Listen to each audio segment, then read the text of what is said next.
السلام عليكم، رمضان كريم. غادي ندير لكم عصير ها هو منشط، ها هو في هذا الشهر الكريم.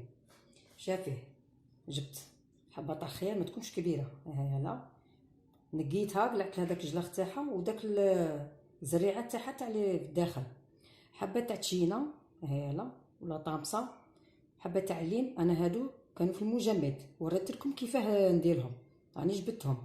وهذا الخوخ قلت لكم كنت دايرتها في الصيف ثاني كان في المجمد، كاين ديريه ما كانش ما ديريش. وهذه كمشه تاع الزبيب، ها حب هيل وكاس تاع الماء. اش غادي ندير انا؟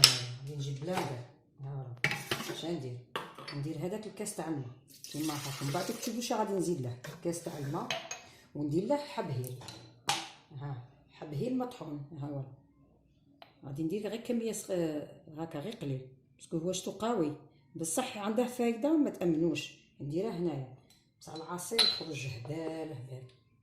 ونزيد هذيك لاخر قسم هذيك حبه تاع طامسه، وحده تاع الليم. هادو قلت لكم من المجمد، وهذا الخوخ دا الثاني اللي دايرته في المجمد درته لكم كاع. بصح كاين هذا الخوخ ديريه ما كانش ماشي ضروري. حبه تاع خيار تنقيها وكمشه تاع زبيب غير صغيره غادي نديرهم كاع هنايا ونميكسي كلشي. كيجي كي تميكسيه اللي تبغي دير له السكر.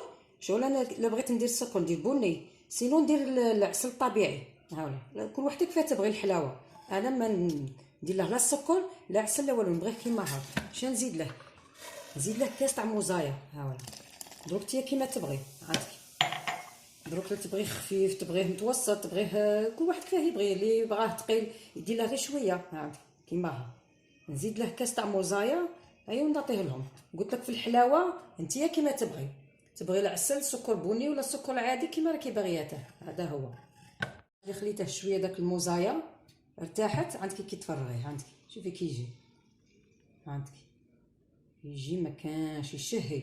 اللي مليح فيه طاقه، ها تشربيه كاع نهار تيشاد روحك سيتو في هاد شهر رمضان وتشربوه بالصحه.